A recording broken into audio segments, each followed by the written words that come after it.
Le retard de l'Éternel vaut mieux que son absence, car son silence n'est pas un oubli ni une malédiction, car la foi est appelée à traverser les difficultés. La vie chrétienne va au-delà des réalités de la foi. La vie chrétienne est une blessure, mais sa cicatrice demeure éternellement. Jésus-Christ, c'est ça qui est doux. Le début sucré, le milieu amer, mais la fin glorieuse.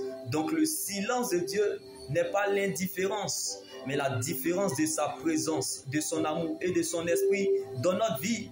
Comme il a fallu que Jésus soit rempli du Saint-Esprit pour être conduit dans le désert et la face cachée de l'alliance. Comme Jean-Baptiste dans le désert révèle la valeur d'une personne, comme Abednego, Shadrach et Meshach dans la fournaise de feu. Jésus est dans ta fournaise.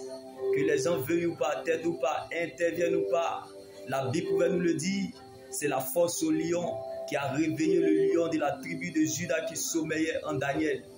Comme Goliath a révélé David, l'abandon de nos problèmes révèle que Dieu est avec nous, bien-aimés. Combien de lions ont dû tuer des hommes, mais aucun lion n'a pu dévorer Daniel dans la force au lion à cause de l'atmosphère de l'alliance.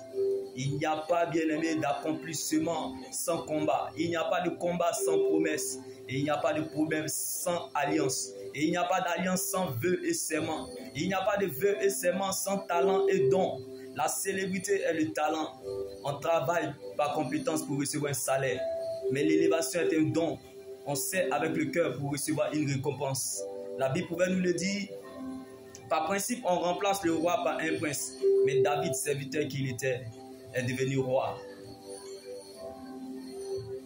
C'est pas le sens du sacrifice pour les autres qu'on devient roi. La grande et vraie foi, ce n'est pas d'obtenir des choses pour soi-même, mais pour les autres en étant à leur service, aider, relever et soutenir. Comme Jésus, roi qu'il était, s'est fait serviteur en lavant le pied de ses disciples.